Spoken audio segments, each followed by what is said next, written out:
I'm Vanessa Antonelli, the baby stylist and owner of Nursery Baby Stores. I'm here today in my showroom, and something that I want to discuss is purchasing gliders or recliners, because I find many customers have trouble picking out the best one for them. So you're probably saying, well, wait a minute. If I need to get a glider, I'll just get one that I love the way it looks, it feels good, and we're good to go. Obviously that is important, but there's more to it. For starters, you're going to be using this chair generally to feed the baby, rock the baby, and spend time with the baby in the nursery. Number one most important thing is, can you easily get up and out of this chair without disrupting your baby?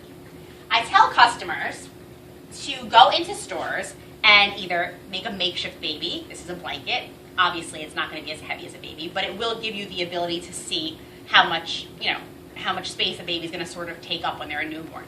You can also use a doll or even your purse if you're just in the store for the first time and didn't even consider bringing an item like that. And I want you to sit in the chair. In most instances, you're going to put your feet up. So put your feet up and do what you would do if you had a baby in your arms. Rock them, feel what that's like. Now, try and get up. It's important that you can get up without disrupting the baby, because if every time you had to swing your body weight forward in order to get up, odds are it's going to be a little bit of a rocky ride for your child. Some chairs are too deep, and that's what happens. And some are too high off the ground, so the same exact thing. You kind of have to launch yourself off of them. Super important to test it that way. Like I said, comfort is obviously key, as well as size. If you have a tight space, you may be drawn to a recliner. This chair over here is a recliner. You might say, hey, a recliner, totally going to take up less space, right? Yes and no. Every day in the room, the chair's profile is smaller because you don't have an ottoman in front of you. So the amount of space is less. However, in order to successfully recline, you're going to keep this chair off your wall further than you keep a regular glider. Because in order to successfully recline, it needs to be further from the wall. So keep that in mind when you're making that decision. The best thing you could possibly do is take measurements. Bring those measurements with you to the store. And sometimes go home and map that out. I like to use painter's tape on the floor to see exactly how much room it's going to take up every single day and where it's going to be. It's a lot more helpful to do that than to get something into your home and realize, shoot, it's the wrong size. You should have never bought this. The other thing that you should be considering is the width of the arms. Sit down in it. Is it comfortable? Can you put your arm on it and, rock your baby?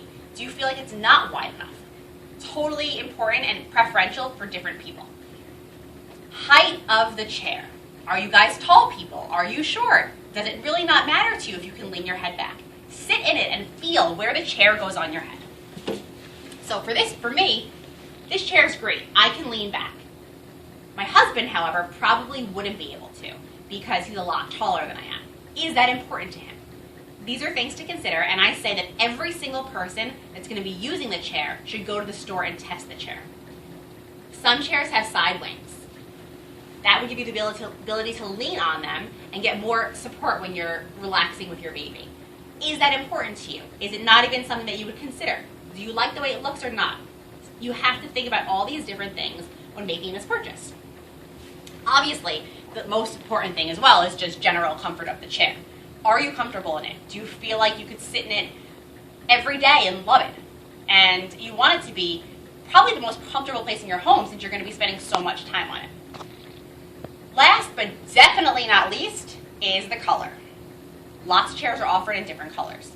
You might be inclined to reach for a gender-neutral color because it's not going to be something that you can't use in your next child's room if you do have another child. The other thing to think about is where else can you put this chair in your home? So it's very likely that if you buy a pink chair, a blue chair, a green chair, you may not be able to use it in your living room or another room in your house. Think about that. Think about you're making a really big investment and you want it to last you a really long time. A child is not always going to want a glider in their room, so if you do want to get the most bang for your buck, you may want to take it into another room in your home. So just make sure it matches the rest of your home if that's something you're going to consider. I think if you take all this into consideration when picking your glider, you will love the chair you get and you will not regret your purchase at all. And that is the most important thing when making big purchases. I'm Vanessa Antonelli. I'm the baby stylist, and you can get gliders galore at any of my stores or on the website, nestlebaby.com.